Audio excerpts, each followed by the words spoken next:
Assalamualaikum warahmatullahi wabarakatuh. Alhamdulillah wassalatu wassalamu ala rasulillah wa ala alihi wa sahbihi wa mawala amma ba'du.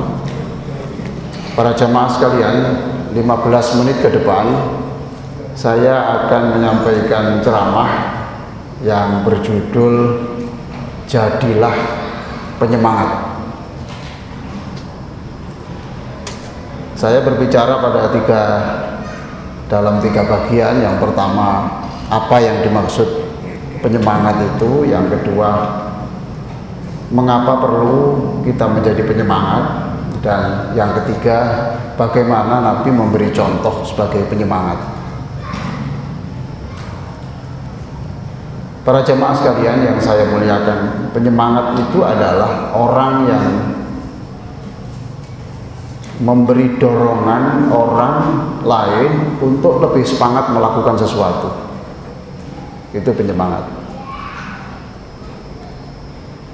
Mengapa perlu adanya penyemangat dalam kehidupan ini? Yang pertama, Nabi sendiri itu sukses karena ada penyemangat. Kita tahu bahwa ketika Rasulullah pertama kali menerima wahyu, Rasulullah sedih, bingung, dan yang ditakdirkan Allah menjadi penyemangat adalah sang istri Khadijah. Wallah la yukhzikallahu abada.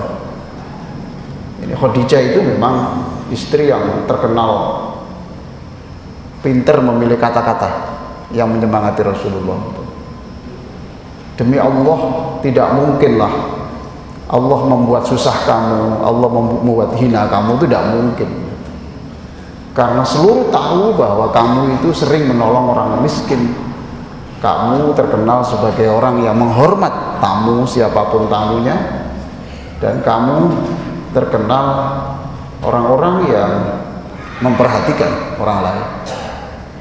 Itu Rasulullah kemudian bangkitlah. Orang-orang di sekitar Nabi juga menjadi penyemangat. Ketika orang tidak ada yang percaya tentang peristiwa Isra Mi'raj, Abu Bakar yang mengatakan, wahai Rasulullah, orang lain tidak percaya tidak apa-apa, tapi saya ini percaya, penuh percaya. Jangankan kamu cerita soal yang seperti itu, cerita yang lebih tidak masuk akal pun saya percaya, karena kamu bukan sembarang orang. Bahkan Allah sendiri itu juga penyemangati Rasul. Saya tadi membuka surah An-Nisa 84. Itu Allah berfirman, faqatil fi sabilillah la tukallafu illa nafsak. Hendaklah kamu berperang di jalan Allah. La tukallafu illa nafsak. Saya ini tidak nyuruh siapapun kecuali kamu. Jadi kalau orang lain tidak ada yang mau, kamu harus tampil. Yaitu penyemangat Allah kepada Nabi Muhammad. Kemudian Allah mengatakan, sudah, kalau kamu semangat, waharridil mu'minin, sekarang ganti kamu menyemangati orang. Mengapa kita membutuhkan penyemangat? Ya karena setiap orang itu punya perjalanan hidup ini yang tiba-tiba patah semangat. Kemudian harus ada orang di sekitar kita yang menyemangati. Karena sakit, karena peristiwa yang paling pahit, itu perlu ada orang. Nah, sejak saya membaca kisah ini, kemudian saya teringat, mengapa dulu para sahabat itu kalau bertemu dengan teman-teman itu tidak buyar dulu sebelum ada salah seorang yang membacakan surat wal asri innal insana lafi khusr illa alladzina amanu wa 'amilus shalihat wa tawassaw bil haqqi wa tawassaw bis sabr. Wa tawassaw bil haqq itu kan berpesan untuk tetap pada jalur kebenaran. Wa tawassaw bis sabr itu artinya dan saling memumpahkan semangat. untuk sabar menunggu hasil yang belum terlihat.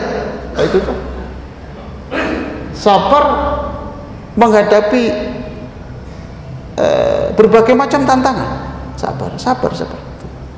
Maka para sahabat dulu itu tidak bubar dalam pertemuan kecuali di situ membaca wal asri, saling menyemangati dan kemudian saling menasihati.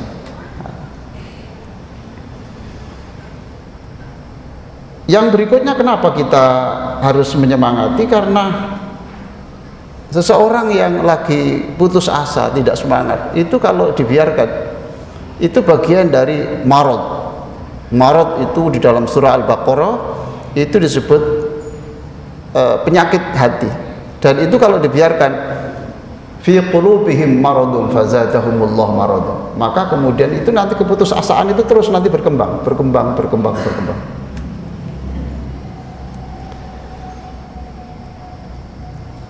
Berikutnya, kenapa saya berbicara ini? Ya. Karena berdasarkan penelitian, saya tidak tahu penelitian benar apa tidak itu ya, jumlah perkataan orang yang bisa menyemangati orang, tidak membuat putus asa, itu rata-rata hanya sekitar 20%. 80% itu adalah kata-kata, apakah seorang ayah, seorang dosen, seorang guru, seorang teman, itu rata-rata adalah bukan kata-kata yang menyemangati. Maka saya berbicara tentang hal ini supaya kita balik. Orang Islam nanti itu 80% adalah perkataan yang menyemangati, dan mungkin syukur-syukur kalau seluruhnya. Sekarang pada bagian yang ketiga, saya berbicara bagaimana Nabi memberikan motivasi. Nabi memberi motivasi itu ada dua, ada yang verbal, ada yang non verbal, ada yang diucapkan, tapi ada yang tidak diucapkan. Ya, Nabi memberi contoh saja.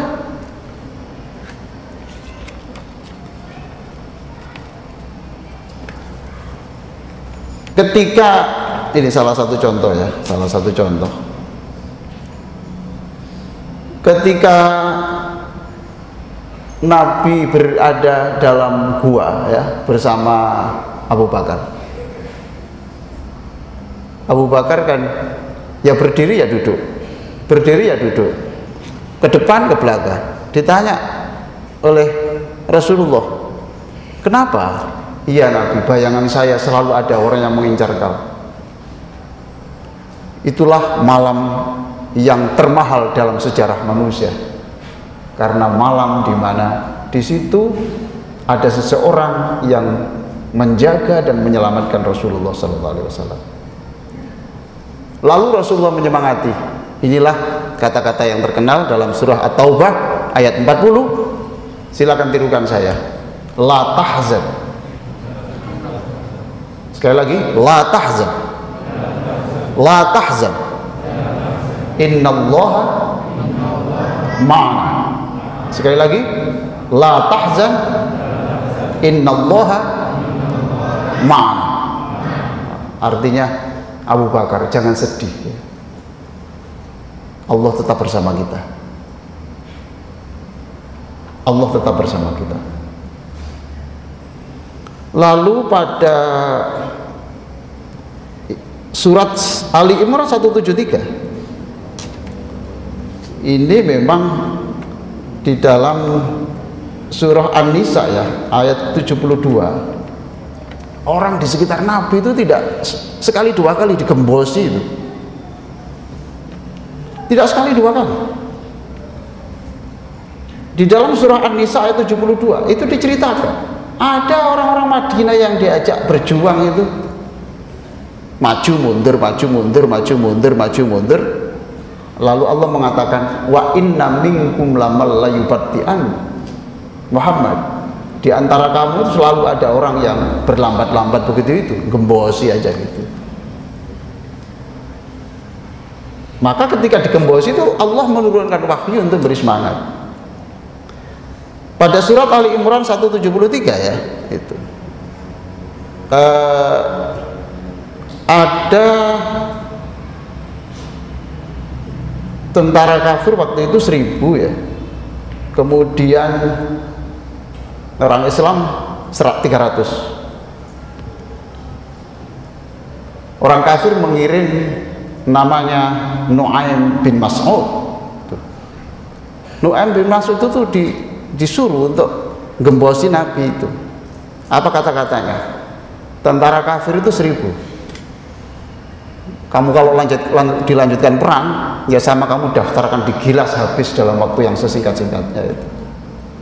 Mengapa Muslim ini berani melacurkan ideologi ini? Karena dia dijanjikan akan diberi 10 onta. Tapi Rasulullah tetap ada jalan. Banyak orang-orang yang terpengaruh. Wah, ini daftar mati nih. Rasulullah memanggil, yang ikut saya sini, ikut sini. Itu berapa? 70 orang. Kita berangkat. Hasbunallah wa ni'mal wakil. Hasbunallah wa ni'mal wakil. Allah nanti akan menyelesaikan. Hasbunallah wa ni'mal wakil. Berangkat.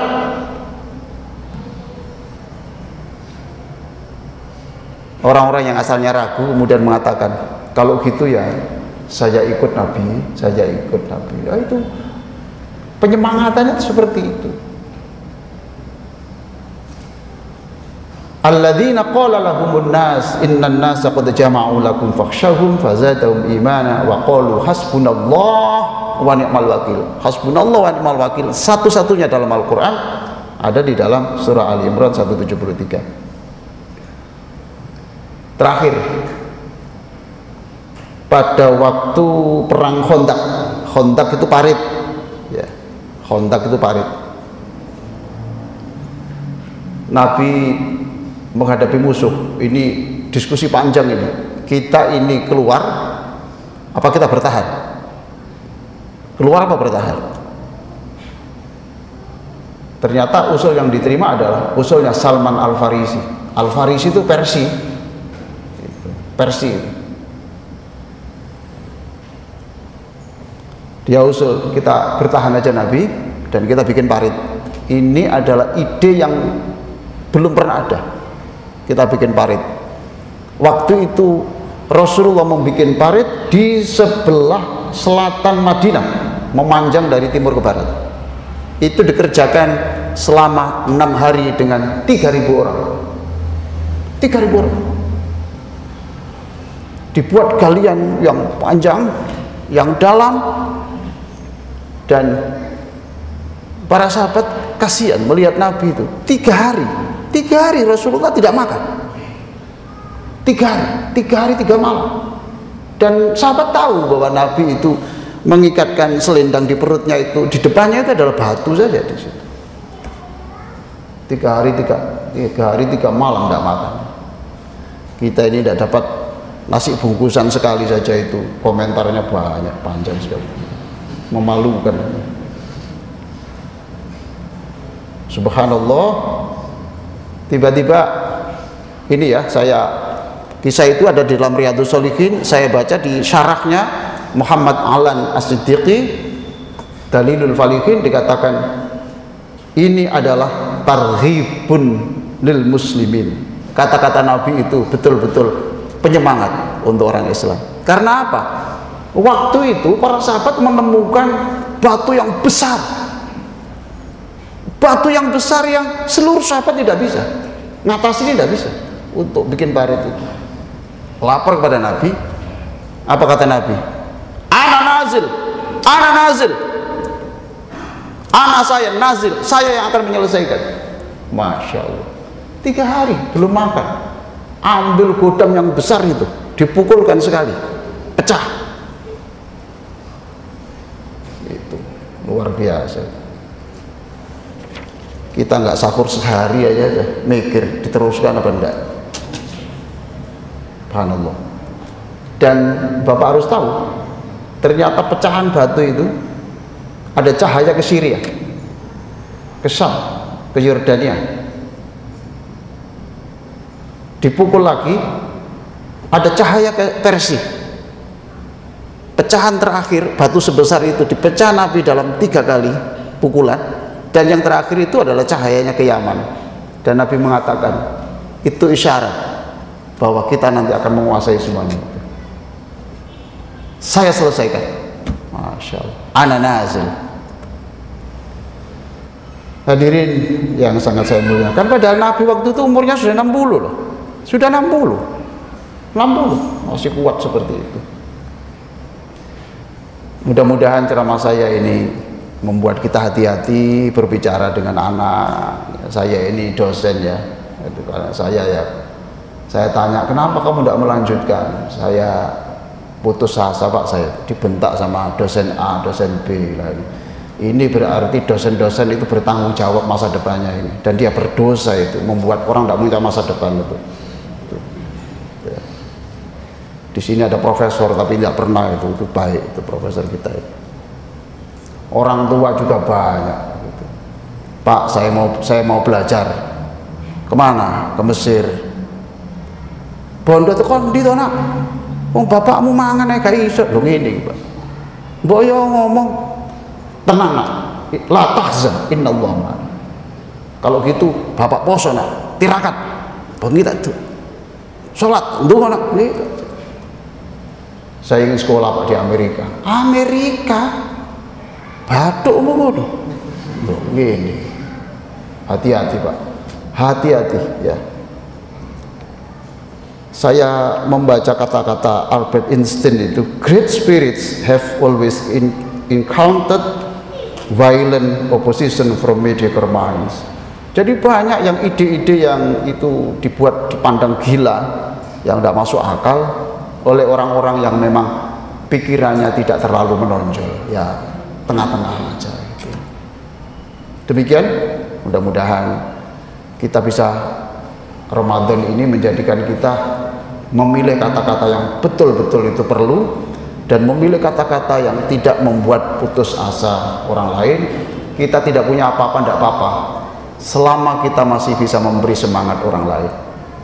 Orang miskin itu adalah bukan orang yang tidak punya kekayaan, tetapi orang miskin itu adalah orang yang tidak punya semangat dan tidak punya kata-kata untuk menyemangati orang lain.